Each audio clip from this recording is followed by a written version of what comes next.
এ সপ্তাহেই তফসিল ঘোষণা, 1 ঘন্টা বাড়ানো হলো ভোটের সময়। সহকর্মীদের সাথে নিয়ে প্রধান উপদেষ্টাকে প্রস্তুতি জানালেন সিইসি। সামনে কঠিন সময়ে চলছে নানা ষড়যন্ত্র, সতর্ক করলেন তারেক রহমান। বললেন, একমাত্র বিএনপি পারে দুর্নীতির লাগাম টানতে। খালেদা জিয়ার অবস্থার কিছুটা উন্নতি হলেও ফ্লাইট জার্নির মতো নয়, চিকিৎসা তদারকিতে হাসপাতালে doctor Zubaida Rahman. AB party ও রাষ্ট্র সংস্কার আন্দোলনকে নিয়ে এনসিপির নেতৃত্বে নতুন জোট, আরও কয়েকটি দলের অন্তর্ভুক্তির আভাস। এক প্রতীকেই নির্বাচনের ঘোষণা। দেখছিলেন ক্রাউন সিমেন্ট সংবাদ শিরোনাম, এবারে বিস্তারিত। আগামী জাতীয় সংসদ নির্বাচন ও গণভোটের প্রস্তুতি সম্পর্কে প্রধান উপদেষ্টা প্রফেসর মোহাম্মদ ইউনূসকে অবহিত করেছেন প্রধান নির্বাচন কমিশনার এএমএম নাসির উদ্দিন। এ সময় প্রধান উপদেষ্টা বলেন, জাতিকে একটি সুন্দর নির্বাচন দিতে অন্তর্বর্তী সরকার প্রতিশ্রুতিবদ্ধ। ফেব্রুয়ারির প্রথমার্ধে ইতিহাসের সেরা নির্বাচন উপহার দেওয়ার প্রত্যয়ে এগিয়ে যাচ্ছে সরকার। সন্ধ্যায় রাষ্ট্রীয় অতিথি ভবন যমুনায় প্রধান নির্বাচন কমিশনারের নেতৃত্বে নির্বাচন কমিশনের কমিশনাররা প্রধান উপদেষ্টার সঙ্গে সাক্ষাৎ করেন। এ সময় সিইসি জানিয়েছেন, নির্বাচন আয়োজনের ক্ষেত্রে সব ধরনের প্রস্তুতি সঠিক ও সুন্দরভাবে এগোচ্ছে। তিনি বলেন, এরই মধ্যে নাগরিকেরা নির্বাচনী কর্মকাণ্ডে নিজেদের সম্পৃক্ত করেছেন, যা দেশে নির্বাচনী আমেজ সৃষ্টি করেছে। এ সময় নির্বাচন কমিশনের প্রস্তুতিতে সন্তোষ প্রকাশ করেন প্রধান উপদেষ্টা। বলেন, সুষ্ঠু ও নিরপেক্ষ নির্বাচনের স্বার্থে কমিশনকে সব ধরনের সহযোগিতা অব্যাহত রাখবে সরকার। জাতির জন্য প্রতীক্ষিত এই নির্বাচনে ইসি চালকের আসনে কাঙ্ক্ষিত লক্ষ্যে তাদের পৌঁছতে হবে বলে মন্তব্য করেন প্রধান উপদেষ্টা। এর আগে চলতি সপ্তাহেই ত্রয়োদশ জাতীয় সংসদ নির্বাচনের তফসিল ঘোষণা করা হবে জানিয়েছেন নির্বাচন কমিশনার অবসরপ্রাপ্ত ব্রিগেডিয়ার জেনারেল আবুল ফজল মোহাম্মদ সানাউল্লাহ। নির্বাচনী প্রস্তুতি সংক্রান্ত সভা শেষে তিনি সাংবাদিকদেরকে এসব কথা জানান। তফসিল ঘোষণার পর 48 ঘণ্টার মধ্যে রাজনৈতিক দলগুলোর প্রচার সামগ্রী না সরালে নির্বাচনী আচরণ বিধিমালার আওতায় ব্যবস্থা নেবে কমিশন।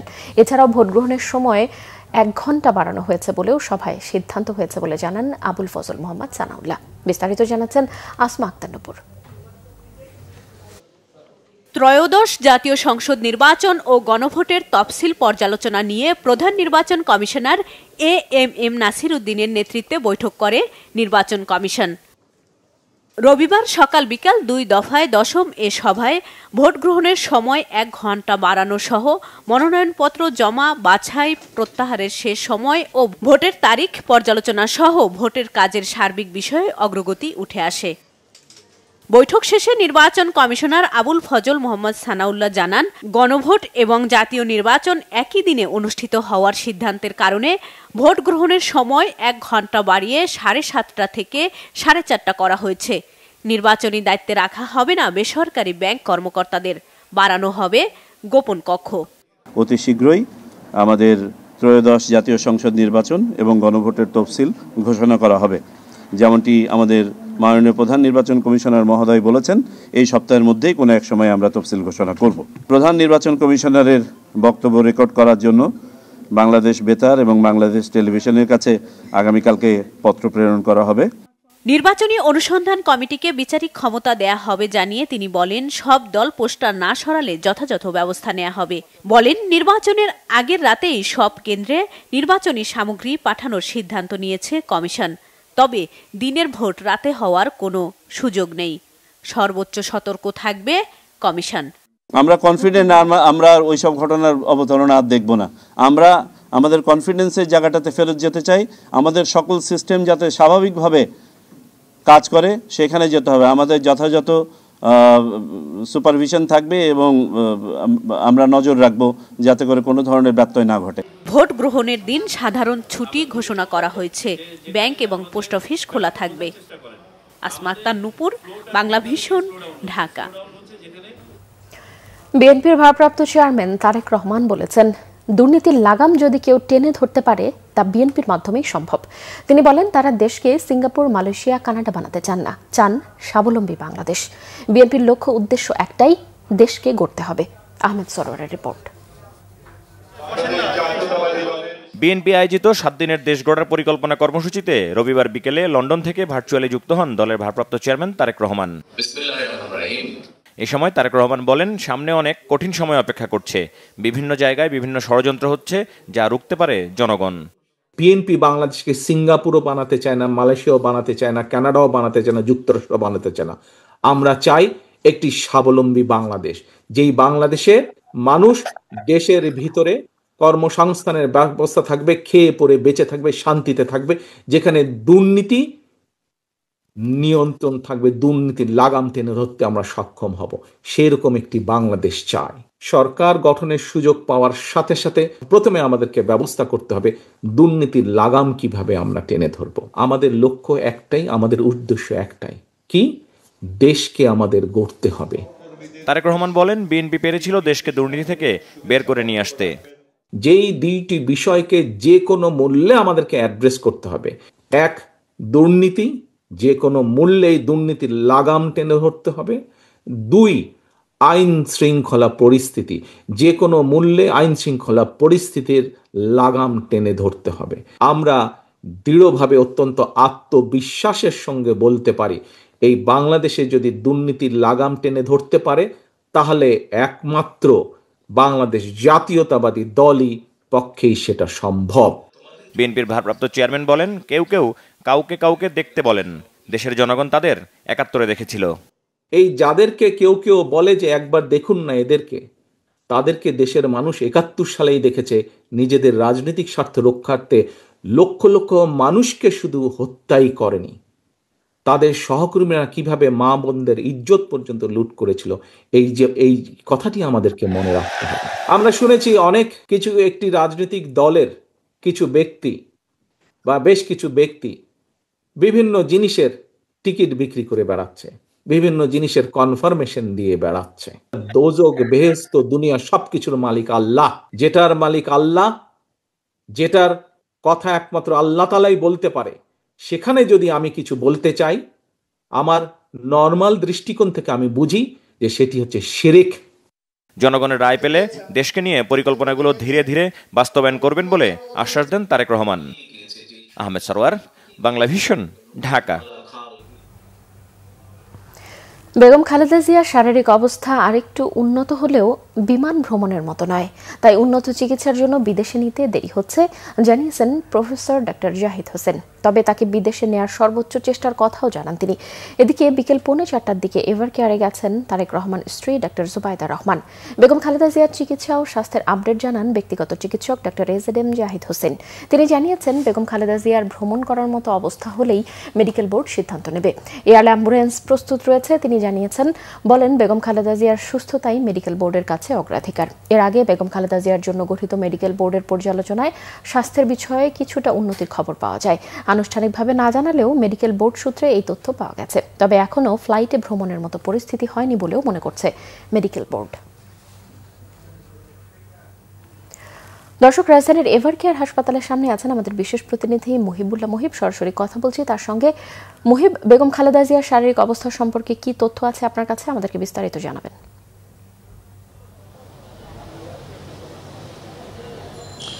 কনক, আসলে আপনি নিশ্চয়ই জানেন যে বেগম খালেদা জিয়া এই মুহূর্তে এভার কেয়ার হাসপাতালের ক্রিটিক্যাল কেয়ার ইউনিটে রয়েছেন। অর্থাৎ যেই সব রোগী তার সংকটাপন্ন মুহূর্ত, অর্থাৎ সেই সময়ই মূলত শরীরের একাধিক অর্গান যখন সমস্যা সৃষ্টি করতে থাকে তখনই মূলত এই ক্রিটিক্যাল কেয়ার ইউনিটে নেওয়া হয় এবং তখন এটি সার্বক্ষণিক মনিটর করেন চিকিৎসকরা।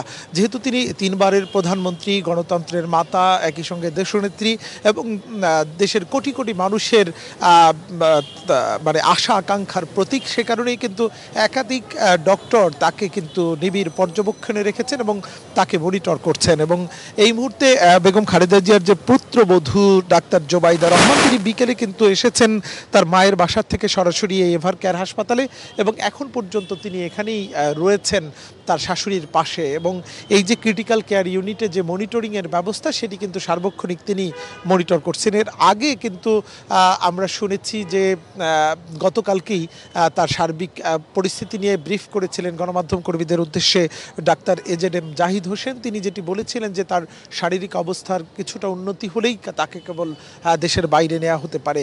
আজকে সারাদিনে কিন্তু তার এই যে চিকিৎসা এবং তার শারীরিক অবস্থা, এটি নিয়ে আসলে কোনো ধরনের কোনো ধরনের ব্রিফিং কিন্তু এখন পর্যন্ত করা হয়নি। আমরা গণমাধ্যম কর্মীরা অপেক্ষা করছি যে তার স্বাস্থ্যের খোঁজ খবর নেওয়ার জন্য। তবে অসমর্থিত সূত্রে আমরা জেনেছি যে তার একটি সিটি স্ক্যান করা হয়েছে আজকে এবং তিনি এখনও নিবিড় পর্যবেক্ষণেই রয়েছেন এবং দেশি বিদেশি চিকিৎসকরা মূলত তাকে তদারকি করছেন এবং তার যখন বাইরে নেয়ার মতো যদি পরিস্থিতির উন্নতি হয় তাহলেই কেবল সিদ্ধান্ত নেওয়া হবে তাকে বাইরে পাঠানোর ব্যাপারে। তো এই ছিল আমার কাছে এভার কেয়ার হাসপাতালে বেগম খালেদা জিয়ার চিকিৎসার সার্বিক পরিস্থিতির তথ্য। কনক। বিএনপি মহাসচিব মির্জা ফখরুল ইসলাম আলমগীর বলেছেন, একটি গোষ্ঠী দেশের ধর্মের নামে বিভাজনের পথ সৃষ্টি করতে চায়। বিএনপি এ ধরনের বিভাজনে বিশ্বাস করে না। বেগম খালেদা জিয়ার সুস্থতা কামনায় সবার দোয়া চান মির্জা ফখরুল।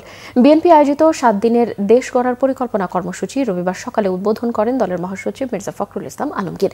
এ সময় তিনি বলেন, 5 আগস্টের পর নতুন বাংলাদেশের চিন্তা সবার মাঝে এসেছে, সবাই সর্বক্ষেত্রে পরিবর্তন চায়। বিএনপি মহাসচিব বলেন, তারা বিএনপিকে নতুন চিন্তার আলোকে তৈরি করতে চান। ছাত্রদলকে দলের ভ্যানগার্ড উল্লেখ করে তিনি বলেন, যারা জনগণের কাছে যাবেন তাদের দীক্ষিত করে গড়ে তোলার কাজ চলছে। তিনি অভিযোগ করেন, ইদানিং বিএনপিকে নেতিবাচক রাজনৈতিক দল হিসেবে প্রমাণের প্রবণতা দেখা যাচ্ছে। এই প্রবণতা ভেঙে ফেলতে বিএনপি নেতাকর্মীদের প্রতি আহ্বান জানান মির্জা ফখরুল। আবার নতুন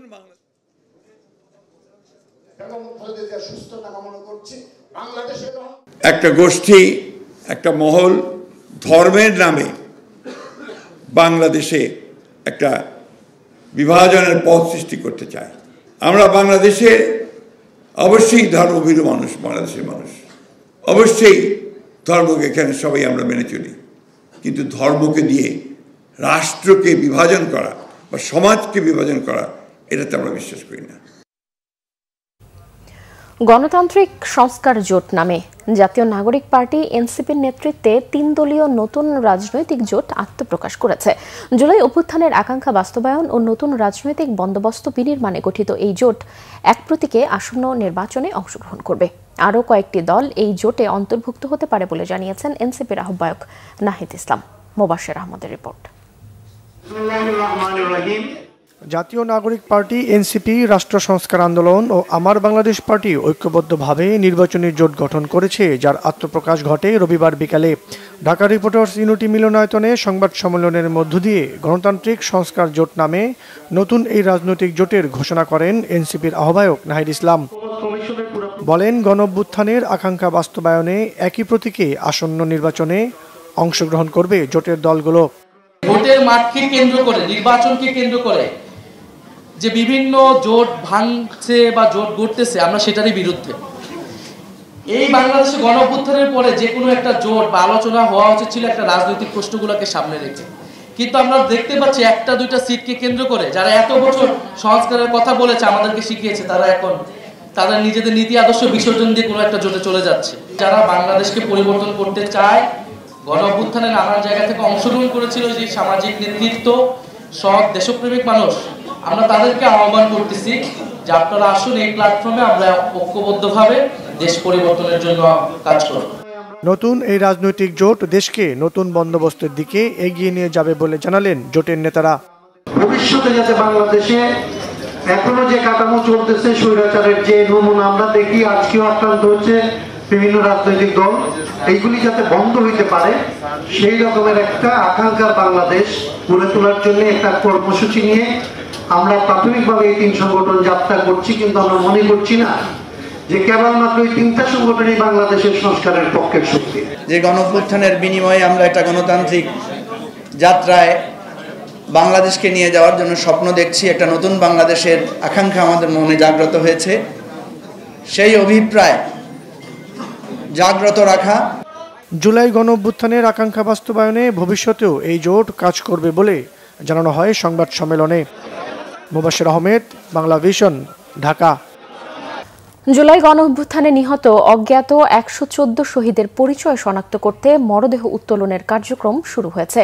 সকালে রায়েরবাজার কবরস্থানে গণকবর থেকে মরদেহ উত্তোলন শুরু করে সিআইডির ফরেনসিক টিম। মরদেহ উত্তোলনের পর ডিএনএ নমুনা সংগ্রহ করে পরীক্ষা নিরীক্ষা শেষে শহীদদের পরিচয় শনাক্ত করে পরিবারকে বুঝিয়ে দেওয়া হবে। এর আগে সিআইডি প্রধান জানিয়েছেন, আন্তর্জাতিক প্রটোকল মেনেই শহীদদের পরিচয় শনাক্ত করা হবে। রিপোর্ট করছেন ফজলে রাব্বি। জুলাই গণ অভ্যুত্থানে নির্বিচারে মানুষ হত্যার অভিযোগ ওঠে শেখ হাসিনার বিরুদ্ধে। দেশব্যাপী চালায় নারকীয় হত্যাযজ্ঞ। রাস্তায়, হাসপাতালের মর্গে পড়ে থাকে বিভিন্ন বয়সী মানুষের মরদেহ, দেয়া হয় গণকবরও। সেই সময় রায়ের বাজারের এই কবরস্থানে অনেকটা গোপনে আন্দোলনে নিহত 114 জনকে গণকবর দেয়া হয়। গণ অভ্যুত্থানের প্রায় 1.5 বছর পর রবিবার আদালতের নির্দেশে তাদের পরিচয় শনাক্তে ডিএনএ নমুনা সংগ্রহের কার্যক্রম শুরু করেছে সিআইডির ফরেনসিক টিম। এদিন সকাল থেকেই প্রিয়জনের লাশ খুঁজতে রায়ের বাজার কবরস্থানে হাজির হন স্বজনরা।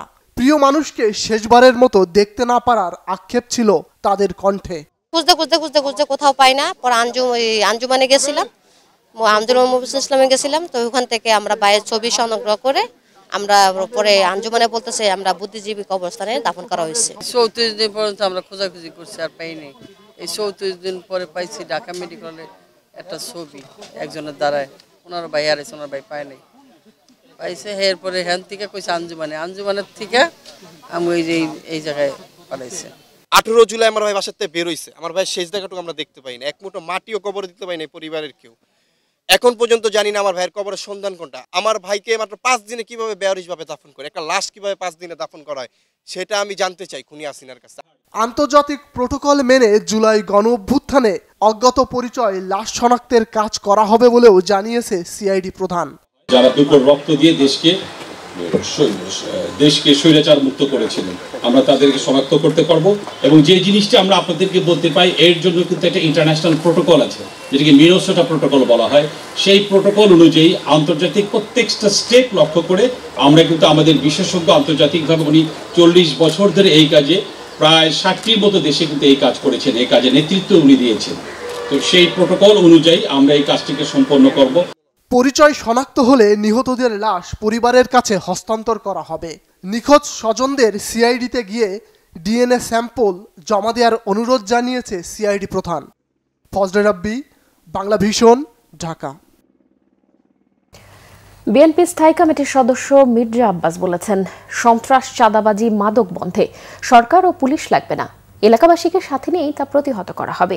এ বিষয়ে কোনো ছাড় দেয়া হবে না। বিএনপি চেয়ারপারসন বেগম খালেদা জিয়ার রোগমুক্তি ও দোয়া কামনায় রাজধানীতে নিজ নির্বাচনী এলাকায় আয়োজিত অনুষ্ঠানে মির্জা আব্বাস আরও বলেছেন, বেগম জিয়া এখন আর কোনো দলের নেত্রী নন, তিনি সবার আবেগের জায়গায় পৌঁছে গেছেন। বেগম জিয়ার জন্য এত দোয়া হয়েছে, অতীতে কোনো ব্যক্তির জন্য এমনটা হয়নি বলেও মন্তব্য করেন তিনি।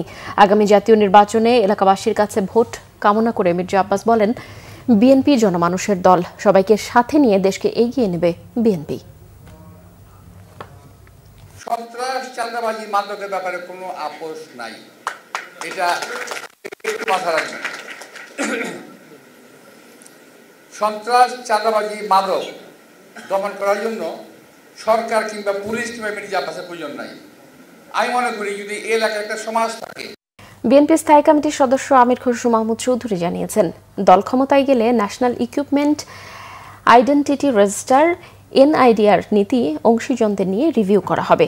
রবিবার রাজধানীতে সেন্টার ফর টেকনোলজি জার্নালিজম আয়োজিত গোলটেবিল বৈঠকে তিনি বলেন, এনআইআর নীতি রিভিউয়ের প্রয়োজনীয়তা আছে। সরকারের মূল লক্ষ্য হওয়া উচিত স্মার্টফোন কতটা সহজে মানুষের হাতে পৌঁছানো যায়।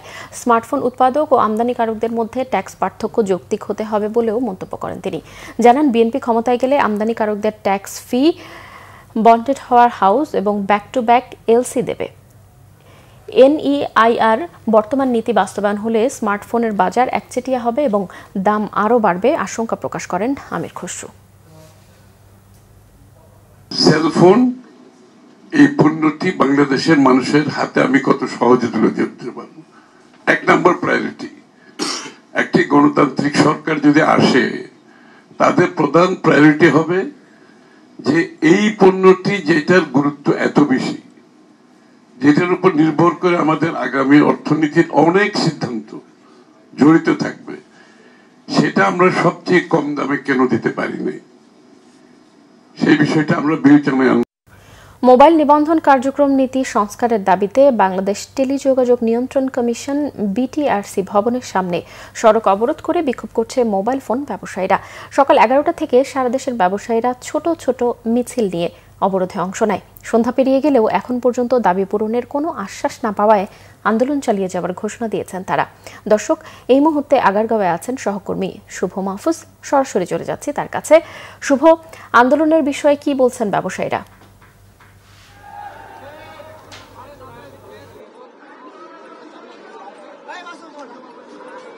কনক, আপনি জানেন যে বিটিআরসি আগামী 16 ডিসেম্বর থেকে ন্যাশনাল ইকুইপমেন্ট রেজিস্ট্রেশনের বাস্তবায়ন করতে যাচ্ছে।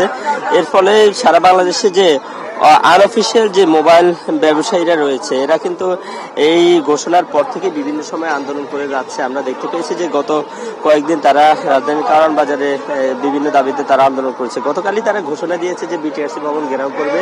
তাদের যে 6টি দাবি রয়েছে সেই দাবির সপক্ষে আজকে সকাল 11টা থেকেই ঢাকা এবং দেশের বিভাগীয় শহরগুলো থেকে যে ব্যবসায়ীরা রয়েছেন, বিভিন্ন জেলা থেকে যে ব্যবসায়ীরা রয়েছেন, তারা কিন্তু সকাল থেকে এখানে বিটিআরসি ভবনের সামনে এসে অবস্থান নিয়েছেন। এসে তারা তাদের দাবির সপক্ষে বিভিন্ন স্লোগান দিচ্ছে। সারাদিন পার হয়ে রাত হয়ে গেলে এখন পর্যন্ত তারা আন্দোলন চালিয়ে যাচ্ছে। তারা যেটি বলছে যে আসলে সরকার যে ঘোষণাটা দিচ্ছে, এই ঘোষণাটা বাস্তবায়ন হলে প্রায় 20 লাখ ব্যবসায়ী তারা একেবারে পথে বসে যাবে। তাদের মিনিমাম 50 লাখ থেকে 2 থেকে 5 কোটি টাকা লোন নিয়ে, ব্যাংক লোন নিয়ে তারা এই ব্যবসাটা করছে। এর ফলে সরকার যদি এই সিদ্ধান্তটা বাস্তবায়ন করে তাহলে তারা কিন্তু একেবারে পথে বসে যাবে পরিবার পরিজন নিয়ে। তাই সরকারকে এই পদক্ষেপটা নেওয়ার আগে তাদেরকে 6 মাস সময় দেওয়ার দাবি জানিয়েছে তারা। একই সাথে প্রত্যেকটা মোবাইল ফোনের উপর যে সরকার 57% কর আরোপ করছে সেটি কমিয়ে আনার দাবি জানিয়েছে। এই সব দাবিতে তাদের একটি প্রতিনিধি দল বিকেলে বিটিআরসির কর্মকর্তাদের সাথে বৈঠকে বসেছে। বিটিআরসির কর্মকর্তারা তাদেরকে সন্ধ্যা 6টার মধ্যে একটি আশ্বস্ত করেছে যে সন্ধ্যা 6টার মধ্যে তাদের দাবিগুলো মেনে নেবে। কিন্তু সন্ধ্যা 6টার পরও তারা দাবিগুলো না মানার কারণে এখন পর্যন্ত তারা এখানে অবস্থান কর্মসূচি পালন করছে এবং তাদের দাবির সপক্ষে তারা বিভিন্ন স্লোগান দিয়ে যাচ্ছে। কতক্ষণ পর্যন্ত আন্দোলন চলবে সেটা এখনো তারা জানে না। তাদের 7 সদস্যের প্রতিনিধি দল বিটিআরসি কর্মকর্তাদের সাথে ইতিমধ্যে বৈঠকে বসেছে। সেই বৈঠক থেকে তারা কি ফলাফল নিয়ে আসে বা কি সিদ্ধান্ত হয় সেটির আলোকে তারা তাদের পরবর্তী কর্মসূচি ঘোষণা করবে, এমনটি আমরা জানতে পেরেছি। তো কি সিদ্ধান্ত নেয় সেটা আমরা আপনাকে পরবর্তী খবরে জানিয়ে দিতে পারবো। শুভ, আপনাকে ধন্যবাদ। রাজনৈতিক দলগুলোকে নির্বাচনী ইশতেহারে মানবতা বিরোধী অপরাধের বিচার অব্যাহত রাখার প্রতিশ্রুতি দেওয়ার আহ্বান জানিয়েছেন ট্রান্সপারেন্সি ইন্টারন্যাশনাল টিআইবি নির্বাহী পরিচালক ডক্টর ইফতেখারুজ্জামান। আসন্ন ত্রয়োদশ জাতীয় সংসদ নির্বাচনে রাজনৈতিক দলের ইশতেহারে কি কি বিষয় গুরুত্ব দিয়ে অন্তর্ভুক্ত করা দরকার তা নিয়ে সংবাদ সম্মেলনে এই আহ্বান জানান টিআইবির নির্বাহী পরিচালক। তিনি বলেন, দুর্নীতি প্রতিরোধে ব্যর্থ হয়েছে অন্তর্বর্তী সরকার।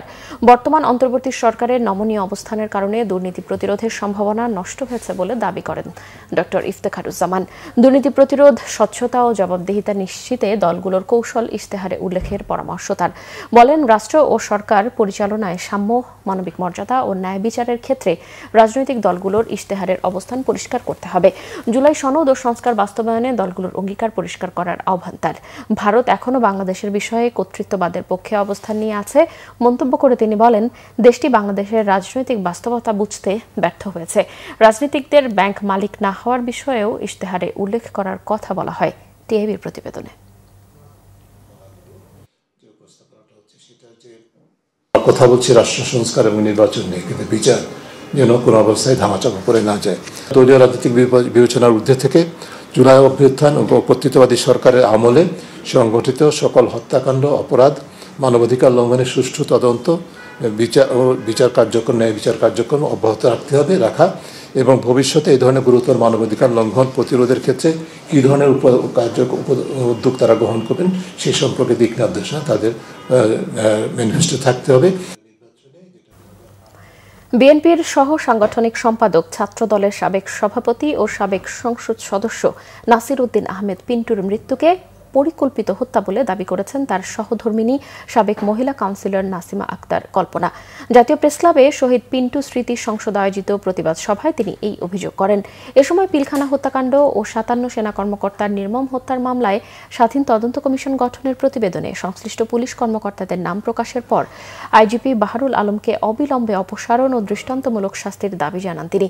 নাসিমা আক্তার কল্পনা বলেন, স্বাধীন তদন্ত কমিশন এখন প্রমাণ করেছে যে এটি ছিল পরিকল্পিত হত্যাকাণ্ড।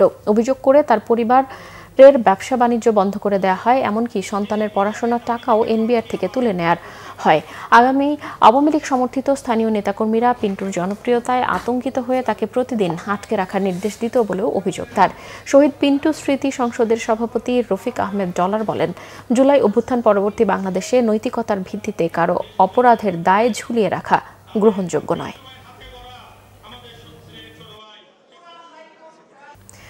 ভারতের উত্তর গোয়ার আরপোরা এলাকায় একটি নাইট ক্লাবে আগুন লেগে অন্তত ২৫ জনের মৃত্যু হয়েছে। শনিবার রাত ১টার দিকে গ্যাস সিলিন্ডার বিস্ফোরণে আগুনের সূত্রপাত হয়।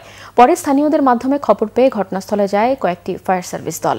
আগুন নিয়ন্ত্রণে আনার আগেই ধোঁয়ায় দম বন্ধ হয়ে ও আগুনে দগ্ধ হয়ে কয়েকজন অসুস্থ হয়ে পড়ে। পরে ওই নাইট ক্লাবের কর্মচারী সহ ২৫ জনের মরদেহ শনাক্ত করে স্থানীয় প্রশাসন। এদের মধ্যে ৩ থেকে ৪ জন পর্যটক রয়েছেন। বার্চ বাই রোমিও লেন নামের ওই ক্লাবে আগুন লাগার পর রাজ্যের মুখ্যমন্ত্রী প্রমোদ সাওয়ান্ত ঘটনাস্থল পরিদর্শন করেছেন। আগুন লাগার পেছনে অন্য কোনো কারণ আছে কিনা তা বের করতে তদন্তের নির্দেশ দিয়েছেন তিনি। দোষীদের বিরুদ্ধে কঠোর ব্যবস্থা নেওয়ার হুঁশিয়ারি দেন মুখ্যমন্ত্রী। নারী অনূর্ধ্ব ১৯ টি-20 সিরিজের তৃতীয় ম্যাচে বড় জয় পেয়েছে বাংলাদেশ। কক্সবাজারে সিরিজের তৃতীয় ম্যাচে পাকিস্তানি নারী দলকে ৭ উইকেটে হারিয়েছে বাংলাদেশ অনূর্ধ্ব ১৯ দল। ৫ ম্যাচ সিরিজে ২-১ এগিয়ে বাংলাদেশ। প্রথম ২ ম্যাচের মতো তৃতীয় ম্যাচটিও হয়েছে লো স্কোরিং।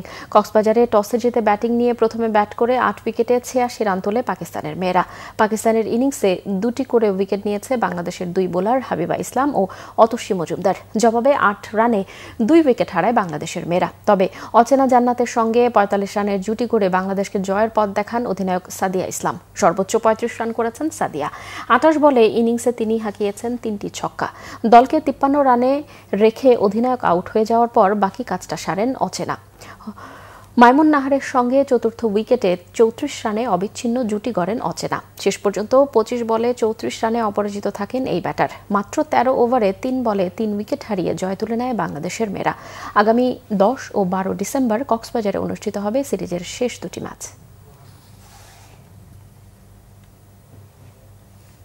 সংবাদ শেষ করব ক্রাউন সিমেন্ট শিরোনামগুলো আরও একবার জানিয়ে। এ সপ্তাহেই তফসিল ঘোষণা, ১ ঘন্টা বাড়ানো হলো ভোটের সময়। সহকর্মীদের সাথে নিয়ে প্রধান উপদেষ্টাকে প্রস্তুতি জানালেন সিইসি। সামনে কঠিন সময়ে চলছে নানা ষড়যন্ত্র, সতর্ক করলেন তারেক রহমান। বললেন, একমাত্র বিএনপি পারে দুর্নীতির লাগাম টানতে। খালেদা জিয়ার অবস্থার কিছুটা উন্নতি হলেও ফ্লাইট জার্নির মতো নয়। চিকিৎসা তদারকিতে হাসপাতালে doctor Zubaida Rahman. AB party ও রাষ্ট্র সংস্কার আন্দোলনকে নিয়ে এনসিপির নেতৃত্বে নতুন জোট। আরও কয়েকটি দলের অন্তর্ভুক্তির আভাস। এক প্রতীকেই নির্বাচনের ঘোষণা। এই ছিল এখনকার মতো। পরের সংবাদ রাত 10:30টায়। এর আগে রাত 9টায় রয়েছে নিউজ 20। দেখার আমন্ত্রণ রইল। এতক্ষণ সঙ্গে থাকায় ধন্যবাদ সবাইকে।